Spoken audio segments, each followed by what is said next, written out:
call consciousness. Hello, folks. I'm Randal Massaro. If you haven't seen me, I'm an actor in Hollywood. Not a big actor, but today I'm not acting. Today I want to talk to you about something serious, about America's dirty little secret, America's other war, America's war on wildlife. Well, quite often we look at TV and we see these animals on various programs and we say, oh, they'll always be there. Unfortunately, every day we're losing species after species for human encroachment, drought, floods, fires, and this is something I want to talk to you about because right now in America and even in Australia now opened up hunting season on wild mustangs, just like they're doing with the kangaroo. Now, yet Australia is suffering from fires. They have a drought down in Australia, and these animals eat the grass that causes fuel for the fires. The same here in America. In America, we're wiping out thousands upon thousands of horses, and no, they're not overpopulating. No matter, contrary to what everybody tries to pitch you, the Bureau of Land Management, the Department of the Interior, the cattle ranchers, the sheep herders, they all saying the horses are overpopulating, they're destroying the land. Horses nibble on the grass, they don't pull it out by the root. Cattle and sheep wrap their tongue around and pull it out by the root. So it's hard for the grass to grow back. When horses eat the grass, they don't digest the seeds. When they defecate, they leave their droppings behind, the grass grows back. Horses and cattle digest the seeds. Let's make this perfectly clear. Now, also, keep in mind, if we are rounding up horses, which I'm not for rounding up the horses should be left alone under the 1971 Wild Horse and Free Roaming Act, known as the Wild Horse Anti-Act. Ladies and gentlemen, the cattle industry, the Department of the Interior, the kill buyers have found loopholes within that law, and now they're just ripping it apart. They're still rounding up horses. The horses have been used as a scapegoat ever since World War I or II, when they used to take them to Sonora, and they used to machine gun all the horses when they brought them back from the war, until some soldiers tried bringing the horses up to Canada to escape from being shot. They didn't want to do that anymore. Look at the movie In the Pursuit of Honor with Don Johnson. Fabulous movie, true story about our wild mustangs. But keep in mind, the horse is not terrorizing our land or destroying the land. Cattle and sheep unfortunately do. No, we're not against cattle and sheep industry, but we are against them when they start saying the horses are overpopulating. Let's replace the horses with cattle. There's enough land out there for all of them to survive. They all do their part. But I think if the horses are out there, let's use the horse to the best of their ability. Eat the grass, shift them from hillside to hillside, prairie to prairie. Eat that grass that we spend billions of dollars fighting fires on. Now we don't have to spend the billions because the grass is mowed down, the horses ate it, now shift them over to someplace else. Much like what people say they see the sheep along the hillside. But keep in mind, horses do that too. So let's not wipe out our horses. If we spend $120 million tax dollars rounding up wild mustangs, let's take that $120 million that the government takes away from our military vets, our military, police, firefighters, schools, and let's use it to use the horses to graze the land. And now we won't have as many fires because the land is grazed. We almost lost Reno not long ago. Reno, Nevada was surrounded in flames. Lake Tahoe was surrounded in flames. Bring these horses up there. Provide green jobs for our military vets coming back from the war with PTSD. How about the prisoners in prison? Teach them the farrier trade. We understand that in the prisons there is actually a farrier school that goes in there and teaches the prisoners about horseshoeing and about horses, and then they come out and now they can get a job working with horses. Why not use these horses to the best of our ability? We don't have to spend money and save that tax money. Help the homeless. Give more money to the schools. Give it to our military vets. They need a raise. So how about doing that instead of spending it wiping out our wildlife? I'm an actor in Hollywood. You may have seen me in Border Battles. I play a border agent. I play a detective in other movies, a politician in some, and cowboy in others. As an actor, I believe that many of us have to step up to the plate. You know, it's not enough just to be an actor, but you got to step out. As a musician, as an actor, thespian, if you will, we have the platform to get on TV and speak about what's wrong. And with our organization, which is Union Members for the Preservation of Wildlife International, we're an animal rights organization that's dedicated to saving wildlife since 1970. We started in Europe in 1970, and by union organizers and reps that were tired of seeing the upper Yalta horses being killed off, the lower Danube horses being wiped out, the wolves being trapped through all of Europe, to see the hound dog hunting on foxes and what have you.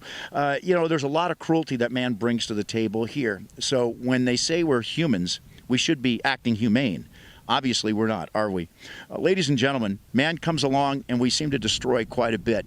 And whether it's the hunting industry, the trapping industry, the poaching industry, or our government agencies, take a look at this. The Department of Agriculture kills more wildlife than hunters do, than trappers do, and poachers do. I said the Department of Agriculture is one of the worst. Now you go on with the Bureau of Land Management, all under the Department of the Interior, which you also have U.S. Fish and Wildlife Services, or State Fish and Game, or Department of Natural Resources, the cattle ranchers, the sheep herders. We're not against cattle and sheep, don't get me wrong, but this is America's dirty little secret. America's other war, America's war on wildlife. And it's up to us to step up. Whether you're Native American and wanting to protect your sacred heritage, your sacred deities, whether it's the wolf, the coyote, the buffalo, the eagle, the hawk, or the wild horse. The simple fact is this: if you don't take a stand and step up, protest, meet with your politicians. And if these politicians don't hear what we have to say, it's time to vote them out. It's time for us as animal rights activists to take that position, run for office, and then we can make the changes. Ladies and gentlemen, I implore you to watch programs like Animal Consciousness and other shows, or conservation shows, that bring out the light and the truth about exposing what's really going on with our tax dollars being spent at 120 million tax dollars a year being spent to round up wild mustangs in the United States. 10 states round up horses and burros.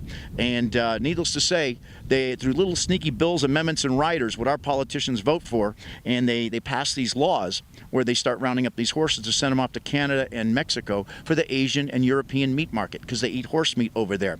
Why should the American taxpayers foot that bill and subsidize the shortfalls?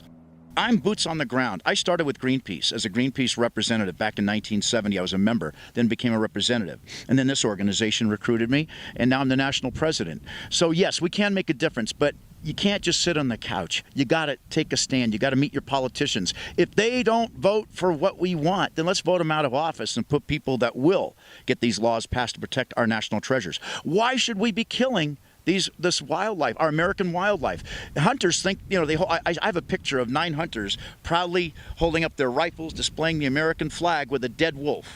The thing is that Russia and China are the biggest buyers of American pelts, hides, and furs. So if you hunt American wildlife, you're destroying our ecotourism. Ecotourism in Canada, for example, in British Columbia, brings in 30 to 75 million. Tom, do you know what hunting brings into British Columbia? $3 to $5 million.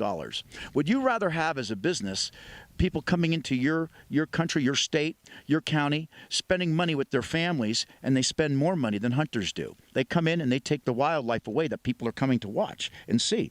So consider this: $3 to $5 million from hunters, 30 to 75 million from ecotourism. Which would you rather have? It doesn't take a Rhodes Scholar to figure this out, Tom.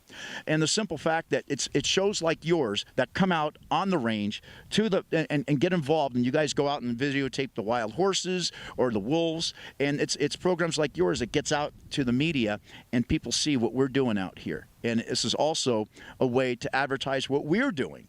That if you want to get involved, call us. We're a phone call away. I'm Randal Massaro with Union Members for the Preservation of Wildlife. Look up our website, umpwi.com, or call us at 760-245-3635. Call today, get involved, stop the slaughter of our wild mustangs and our natural resources, our treasures. Thank you. Yes. Yeah, no hickeys though, okay? I didn't. Yes, baby. Yes.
Thank you. Bye-bye.